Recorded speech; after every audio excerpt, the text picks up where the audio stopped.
Today I'm going to be talking about peer learning.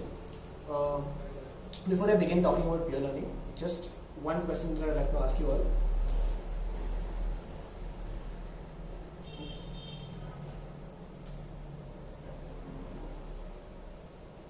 What comes to your mind when you hear the term peer learning?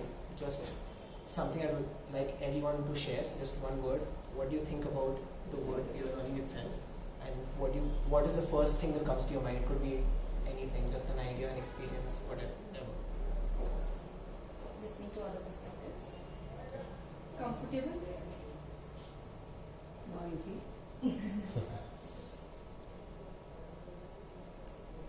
Equal. Broadening perspective. Yeah, I agree. Perspective. So a lot of perspective, a lot of equality, just a lot of noise. So today I'm going to be talking about 3 of my experiences with peer learning and how it has benefited me in my role. So just the first one. So when I walked in, oops, I'm so sorry. Press the enter. I think you should control it. Just F5 it.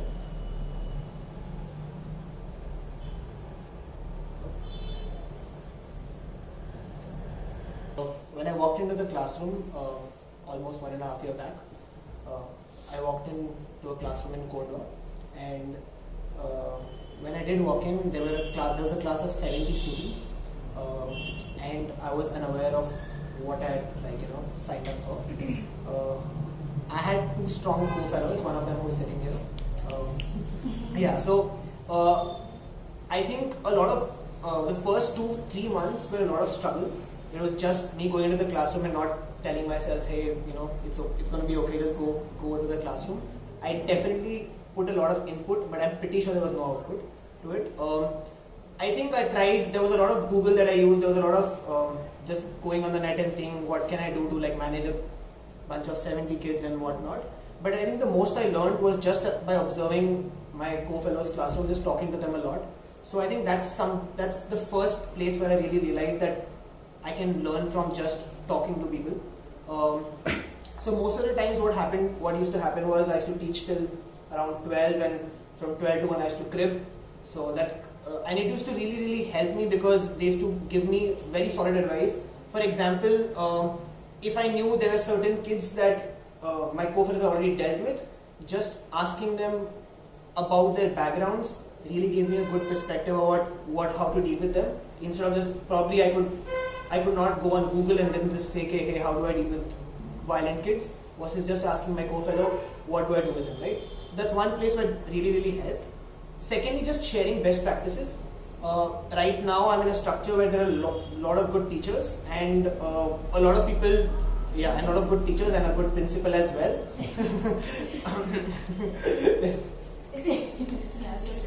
Yes. So, no. What honestly has happened is through our school team meetings and through our induction. I think a 2-week induction that happened really helped me. I was from PMC, and there was a lot of grit, I would say, but a lot of skill which lacked. And that induction was not something that you would find on Google. It was very contextual. So that was something that really helped me, right? So that is something about sharing best practices. Peer feedback is something that I've been doing in my class. I did it after my Unit 3 exam. I had one of my unit exams, and after which I told my kids, why don't you check each other's paper?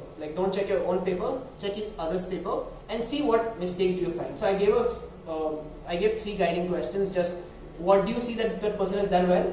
Where do you think that person can improve? And what is something you can learn from this paper? That's it. So a lot of reflections came out of this 1-hour class. I took a 60-minute class on just that. I didn't teach during that time. I was just doing this on the second day. A lot of interesting reflections came out of this. One just being, Bhaiya, he's doing his rough work he has made a right side column and he's doing his rough work there quite well. And I used to just scribble the rough work anywhere, and I was not even able to see my own answers. And I think now from now on, I'm going to be drawing a rough line as well. Versus me just saying, hey, listen, you're just supposed to make a rough column.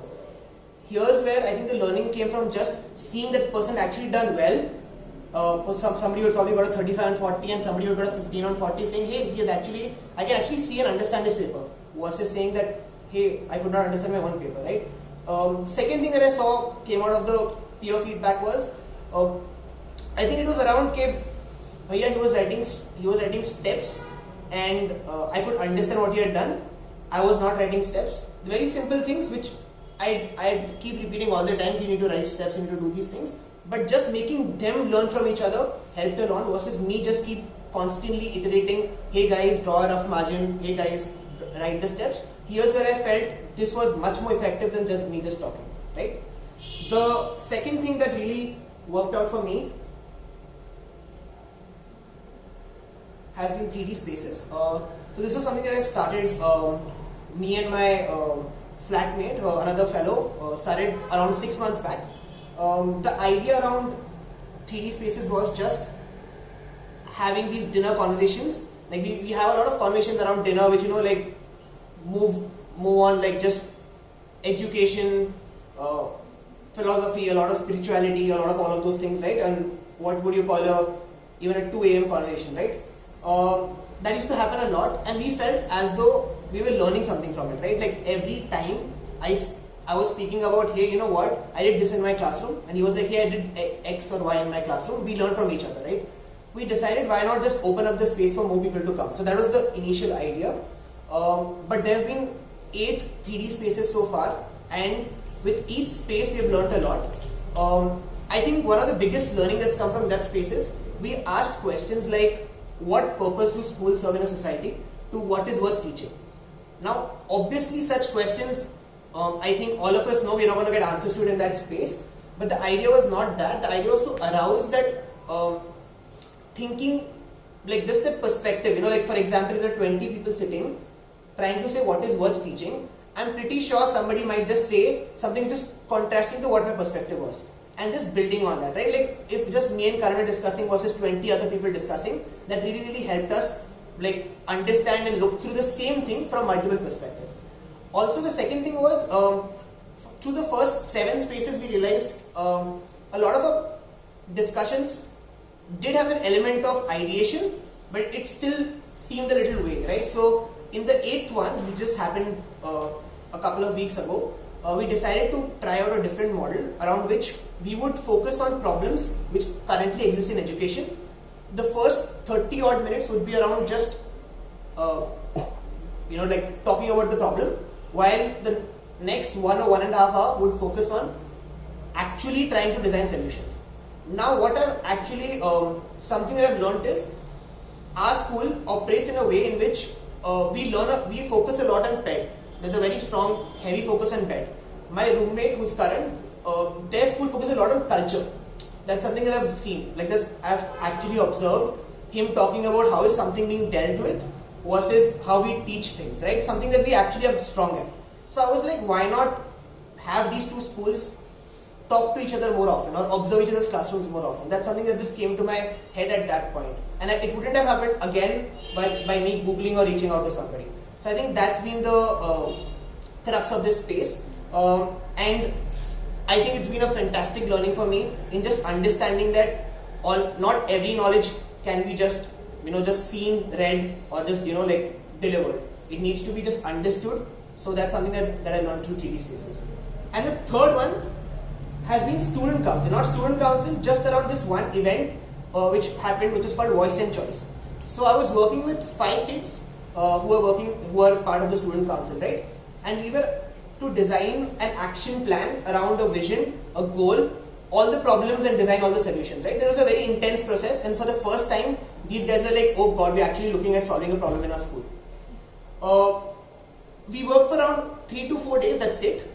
But we really worked hard. Like it was like 2 to 3 hours of just intense work every day, and 1 day of just 6 to 7 hours of working, right? So I would like to share one incident around it. When the Voice and Choice got over, we came in top 5, right, out of 20 or 30 odd teams. But everyone in the team broke down together. They were all sitting together and crying. So that was something, and I was like, okay guys, like, what is up? Like, why all of you crying, right? They were like, guys, Bhaiya, we worked so hard for it, and they were all crying together. So I think one learning that came out of that space was, if I'm comfortable with that person, I can cry to that person. Like something that I've really learned through that experience was the like it really builds strong culture, right? Like just them, 5 of them being able to cry together in the same space. I was like, guys, you've just like killed it, and that was my biggest learning from there, right? Those are 3 things that three experiences that I've had around peer learning, and I'd just like to go to the what of it right now. A lot of it, as we spoke, there's a lot of noise, equality, and a lot of perspectives coming around peer learning. But for me, what peer learning is around just building on ideas, knowledge, and experiences to improve our own practice, right? Like it could be, if I'm a teacher, how can I use Charlene's knowledge to build my skills, right? Like for example, she has taught earlier as well. How can I talk to her and understand something from her which will help me in my classroom? So that is nothing but peer learning. The why of it, 4 things. First thing being tacit versus explicit. Now explicit is what we read, we deliver, we probably go across a video. That's something that's explicitly being delivered. But behind every explicit knowledge, for example, my kid scored 20% in his EOI paper. That's something explicit, right? But a tacit thing would be because maybe he's facing some communal problem around, I don't know, something's happening around his house. So through peer learning, we actually try to tackle the tacit level of it, right? Like through just understanding and talking, I'm explicit something that I'll get on the net or something around everywhere, right? But tacit is something that I'll only get through discussing, through understanding where the person is coming from. Second is just engagement. It could be student engagement or even for that matter, employee engagement, right? Like just having that conversations would really help. Third is culture building, as I mentioned earlier on voice and choice, how that really helped build culture. So that's something I really feel it really proves it right. And fourth thing which I feel is the most important is aligned to context. Especially, I could just speak about a recent example where I got more ideas with the conversation with Shweta. We were discussing about project-based learning than I got from internet searching for the past 4 hours. It was all around a lot of American models, a lot around like just American education systems, which were not at all relevant to the classroom. We just spoke about like problems that the students are actually facing and what can we do about it, and it really helped. Just a 10-minute conversation, right? So I think that's all about my experience with peer learning. One question that I'm trying to really explore is this. How can I intentionally use peer learning to achieve my own personal and professional outcomes? So that's something that I'm trying to learn in the coming few years. That's something I really want to learn. That's about it. Thank you guys. Thank you so much.